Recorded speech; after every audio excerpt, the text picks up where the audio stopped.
tá na reta final o reality show que teve participação até de estrela pornô internacional, a CPI da pandemia. Foram muitas emoções. A revelação do gabinete paralelo, o horror das cobaias humanas da Prevent Senior, os irmãos Miranda, e teve a história da propina de $1 por dose de vacina que a Constança, que está aqui com a gente, revelou depois de conversar com o Luiz Paulo Dominguete Pereira, aquela figura muito interessante, por assim dizer. Constança, que balanço você faz da CPI? Ela vai dar resultado prático ou vai terminar em pizza? Olha, eu acho que a CPI já deu certo, assim, independentemente do relatório ser aceito ou não pelo procurador-geral, o Augusto Aras, que muitos senadores estão receosos se ele vai fazer alguma coisa com esse documento ou não, devido ao alinhamento dele com o presidente Jair Bolsonaro. Mesmo assim, eu acho que a CPI já produziu resultados, assim, durante o curso dela.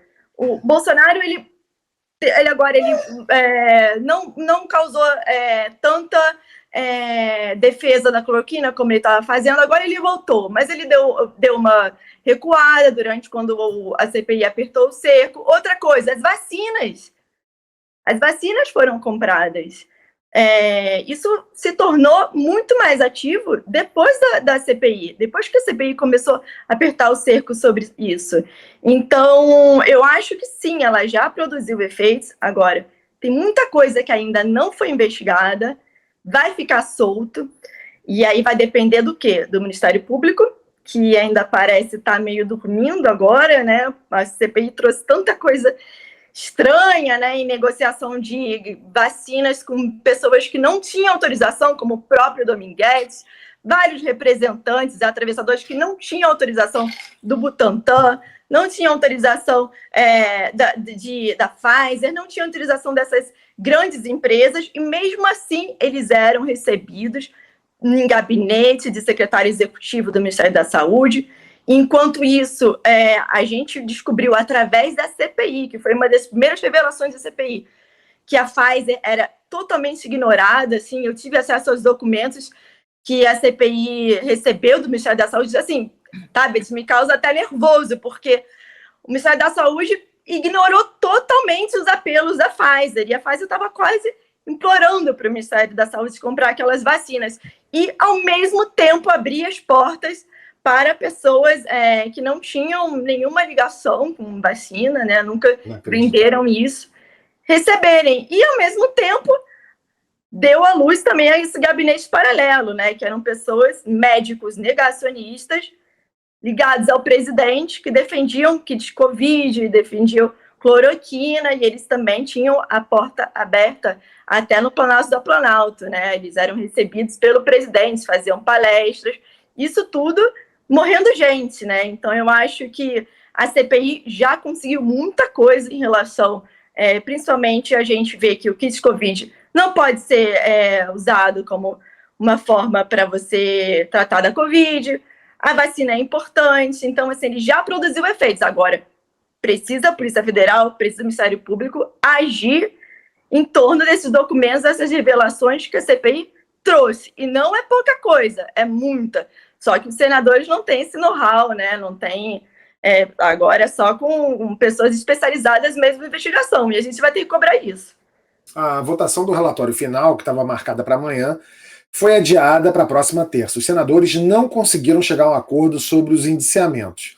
Nem todos concordam, por exemplo, sobre a inclusão do crime de genocídio indígena contra o presidente Bolsonaro. Nem todos também concordam com o indiciamento do senador Flávio Bolsonaro. O presidente da CPI, o Omar Aziz, reclama que os senadores não têm acesso ao relatório do Renan Calheiros e que ficam sabendo dos detalhes pelo conteúdo vazado para a imprensa. A versão que vazou traz o indiciamento do Bolsonaro por 11 crimes, entre eles infração de medidas sanitárias, emprego irregular de verba pública, prevaricação, charlatanismo e crime contra a humanidade. Professor Villa, a semana vai ser de cabo de guerra entre Renan e Omar, que até pouco tempo estavam no mesmo lado do campo. E a versão final do relatório deve ficar num meio termo.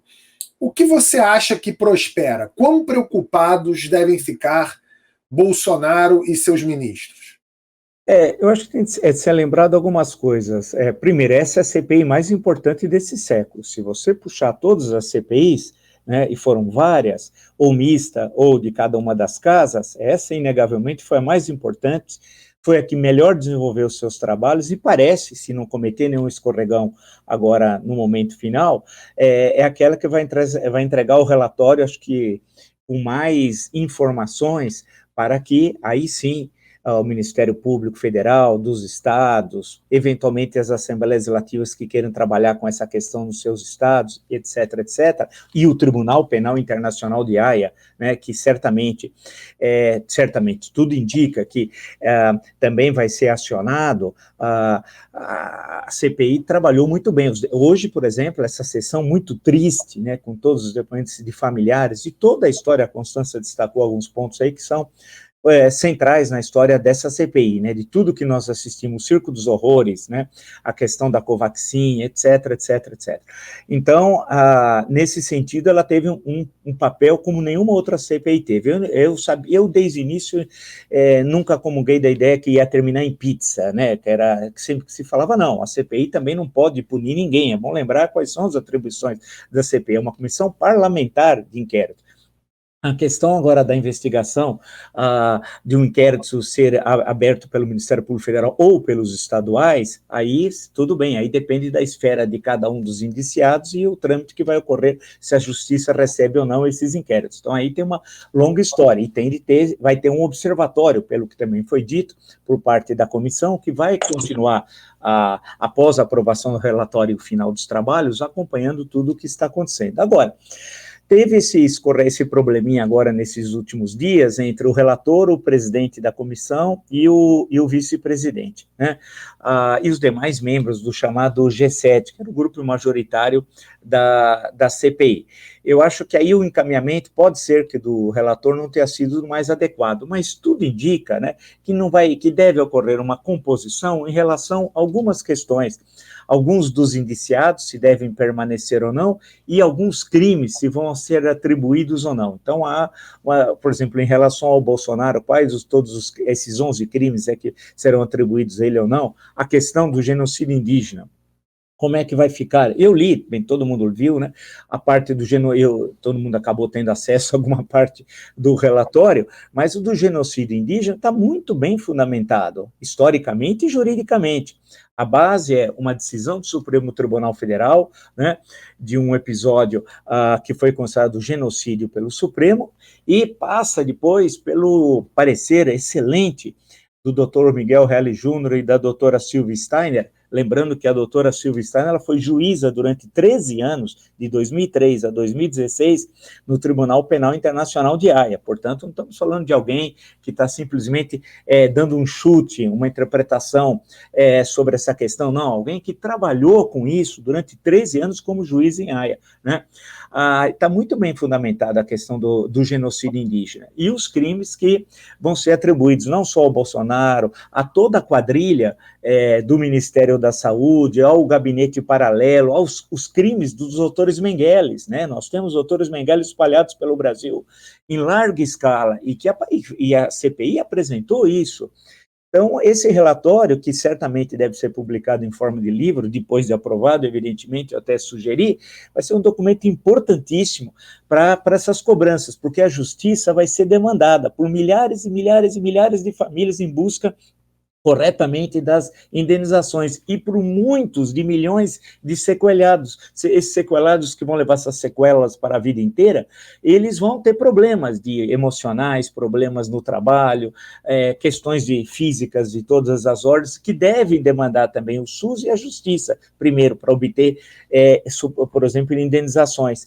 Então, a CPI deu um arsenal enorme, fabuloso para as investigações. Agora, espera-se que chegue-se a acordo entre o relator e o presidente, né, resolva essas questões, que acho que são questões menores. Acho que a questão aí de querer levar os louros da vitória não cabe a um senador, mas ao conjunto da comissão que trabalhou muito bem, inclusive os membros suplentes, a bancada feminina. Teve momentos históricos dessa comissão, algo que ninguém imaginava, eu tenho certeza, lá no início, que ela fosse desenvolver tão bem seus trabalhos. E, por fim, foi muito importante a CPI também, porque ela apresentou ao Brasil excelentes senadores, que o Brasil não conhecia. O Brasil achava que os senadores eram um bando de 81 lá, que não fazia, 81 pessoas que não fazia coisa alguma, que não tinha importância, e foram apresentados senadores seríssimos, né, que desenvolveram todos os seus trabalhos, ouviram, leram, porque a documentação, que eu acho que não foi conseguida, certamente não leram toda a documentação solicitada, porque era muita coisa, arquivos e mais, milhares e milhares de arquivos, mas aquilo que foi possível trabalhar, muitos senadores tiveram muito cuidado nas arguições, nos esclarecimentos, e o Brasil foi apresentado a muita gente boa que estava lá no Senado Federal. Nesse sentido, a comissão cumpriu plenamente as suas atribuições, e mesmo antes da aprovação do relatório final, é possível dizer que ela desenvolveu muito bem seus trabalhos, a principal CPI desse século, e agora caberá a outras instâncias a devida apuração de todos esses fatos e a punição, né? Álvaro, você acompanhou a CPI como se fosse um Big Brother, né? Sim. E a partir disso que o professor falou, quem é que se destacou? Quais foram os senadores que se destacaram, que mandaram? As grandes personagens positiva e negativamente deste BBB CPI da pandemia. Você imaginava que um dia poder torcer pelo Renan Calheiros na sua vida? Pois é. Veja você como são as coisas, né? Num dia você está desejando por uma tal nova política. Aí a nova política chega e você depende do Renan Calheiros para livrar você dela. Isso que acontece. Já dizia o sábio que em política nada mais velho que o novo. E eu não estou nem falando do partido, eu estou falando dessa ânsia aí por uma nova política em geral, né? Então, o arco de redenção de Renan Calheiros, de Mônica Veloso para cá, é interessantíssimo, né? As outras figuras ali, você já sabia mais ou menos o que esperar, um Randolph da vida, etc., né? Mas queria ressaltar sobre a CPI que, com muita frequência, a política chega, tardiamente, a conclusões já atingidas pela ciência. É o caso, por exemplo, das mudanças climáticas. Na academia, é um consenso há muito tempo de que a causa é humana, né? Na política, ainda se discute, mas o consenso está chegando. Sobre a pandemia, a gente tem algo muito parecido acontecendo. Tem um estudo da professora Deise Ventura, da USP, realizado aí no finalzinho de 2020, a gente já conhecia o resultado, e o que esse estudo dizia? Que o governo brasileiro atuou para nos contaminar deliberadamente, usando uma estratégia mórbida e hedionda da imunidade coletiva por contágio, também chamada de imunidade de rebanho, nome muito irônico, porque só concorda com essa estratégia o gado. Essa era uma conclusão da ciência, lá no finalzinho de 2020. E a CPI atingiu, né, a mesma conclusão agora nessa metade de 2021 para cá, né? Então é a política chegando um pouquinho depois a uma conclusão que já tinha sido atingida pela ciência. E para mim, essa é a descoberta mais fundamental da CPI, porque muitas das outras revelações decorrem dessa estratégia, da imunidade de rebanho, né? Eles atuaram para nos contaminar. Então, se você está aqui agora assistindo o My News, se você está vivo, você é um sobrevivente não só da pandemia, mas de uma tentativa deliberada de extermínio. Você é sobrevivente de uma política de extermínio, né, que se aproveitou, que usou da pandemia. Todo o resto decorre disso, né? A coisa da cloroquina é uma estratégia para convencer o povo a se enfiar num ônibus lotado, num trem lotado, a ir trabalhar, a girar a roda da economia, e se você se contaminar, fique tranquilo que tem esse remedinho aqui que é baratinho e funciona, né? Então era uma mentira feita sob medida para obter da sociedade o comportamento desejado, né? Então, que não se fale em incompetência, porque o problema é justamente o contrário. Eles foram competentes na estratégia que eles desejaram executar, né? E o resultado está aí, são 600 mil mortes. O professor Vila mencionou o depoimento de hoje, não posso deixar de mencionar também, porque me emocionei, né? E essa é outra é outro benefício muito claro, muito óbvio da CPI, né? A gente sabe a verdade, a gente sabe o horror da coisa, né? Começa na imunidade de rebanho por contágio, e aí você vai capilarizando para descobrir quais são as consequências dessa estratégia. Cai, por exemplo, num escândalo Prevent Senior, né? Na verdade, serviu de laboratório para as estratégias desenvolvidas pelo governo federal, né? E o resultado disso é o mais terrível possível. Parem para pensar em Manaus. Manaus, para mim, é o melhor exemplo de como essa estratégia é burra e hedionda, né? Eles achavam que contaminando 70% da população ficaria tudo bem. Em Manaus, eu lembro o dado de cabeça, em dezembro de 2020 você tinha 76% da população contaminada. Qual foi o resultado lá? Foi imunidade coletiva por contágio ou imunidade de rebanho? De maneira alguma. Foi uma nova variante. E valas comuns no cemitério, coisa que só aparece assim nos piores momentos da história, né? Então foi isso que aconteceu com o Brasil. A Constança mencionou o caso da Pfizer e as vacinas, né? E eu queria estabelecer no mínimo uma correlação aí. Por que é que o governo precisava seguidamente dar olé na Pfizer? Fingir que não viu o e-mail, não responder, ignorar. Por uma razão muito simples. Se você comprasse a vacina da Pfizer, você negociaria diretamente com o laboratório e perderia uma oportunidade de fazer cambalacho, de fazer mutreta, de roubar dinheiro. Então você não podia negociar com a Pfizer. Você precisava negociar com os obscuros fabricantes da Covaxin, intermediados pela mais obscura ainda Precisa, que já tinha passado a perna no Ministério da Saúde lá atrás, né? Então a preferência era por vacinas intermediadas aqui no Brasil, porque aí você tinha Precisa no meio, você tinha lá a Belcher de Maringá, você tinha a oportunidade de mandar dinheiro para paraíso fiscal, de onde esse dinheiro seria distribuído para os beneficiados pelo esquema, né, sem que ele mais tarde pudesse ser rastreado. A CPI, ela impediu esse esquema, esses esquemas, no plural, né? E, mais do que isso, ela fez com que a vacinação no Brasil avançasse. E aqui eu não vou chutar dado, eu vou lembrar que em 27 de abril você tinha 5,8% da população totalmente vacinada nesse país, né? Quando você chega ali no finalzinho de setembro, no dia 28, você tem 42,2% dos brasileiros totalmente imunizados. Quando você olha para esse gráfico da vacinação no Brasil, você vai ver assim, ó, até a CPI você tem uma inclinação assim tênue e tal. Começa a CPI, começam essas revelações, a curva do gráfico empina e aí a vacinação no Brasil deslancha. A CPI da Covid, ela não apenas a maior do século, como o professor colocou, concordo com essa colocação, mas acho que é a CPI mais vitoriosa que eu vi desde lá do PC Farias. Eu nunca vi uma CPI ter tamanho efeito no seu desenrolar, né? Então, independentemente do que possa vir a acontecer ou não acontecer com esse relatório, que em breve a gente vai conhecer, creio que esses desentendimentos ocorridos agora no final sejam assim menos relevantes do que parecem nesse instante, né? Independentemente do que possa acontecer, a CPI já teve seus efeitos. Primeiro, a gente sabe a gravidade do que esse governo tentou fazer conosco, nos matar. Segundo, a CPI conseguiu fazer a vacinação nesse país avançar, né? Só esses dois méritos já são assim imensos, mas há outros que vão para além da pandemia, para além da discussão sanitária.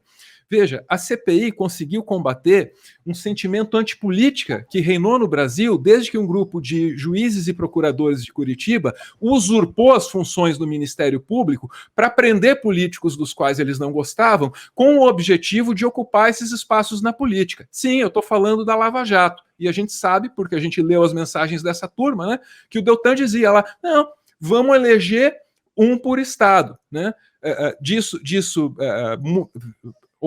disso surgiram várias consequências. Uma das consequências aí desse período lavajatista foi esse sentimento antipolítica. Precisamos superar a política. A CPI, eu acho que resgata um pouco daquilo que é mais essencial assim nisso, né? Para que serve a política? Quem são meus senadores? Que sotaque tem cada um? O que pensa cada um? Esse também é um mérito da CPI. E lembro aqui de episódios assim memoráveis, como o discurso do senador Contarato a respeito do ataque homofóbico que ele sofreu. Aquela é uma coisa, primeiro, inédita. Primeiro que nunca houve um mandato da representatividade do Contarato. Não existe precedente para isso. Segundo, que nunca um ataque homofóbico foi respondido daquele lugar de tamanha importância, que é a presidência de uma comissão parlamentar de inquérito. Isso é um ganho para a sociedade brasileira em termos de representatividade que eu mal consigo expressar. Assim. Então, eu estou trazendo esses assuntos para, de novo, afirmar essa percepção de que a importância da CPI da Covid, ela vai para além da crise sanitária. Me parece assim que ela ajuda a inaugurar, ajuda a trazer um novo momento do que é, ou da percepção do que é a política no Brasil. Desculpa se eu me estendi, que com a CPI eu me empolgo. Eu percebi, a gente percebeu aqui, mas foi bom, você está aqui para isso, exatamente. Finanças não é brinquedo, mas as crianças vão adorar a Formiga Emília. Quem é membro parceiro do My News ganha o livro de presente. Eu e Eliana Cardoso enviamos para você. Ainda não é membro do canal? Vem para o time dos membros parceiros e receba o seu.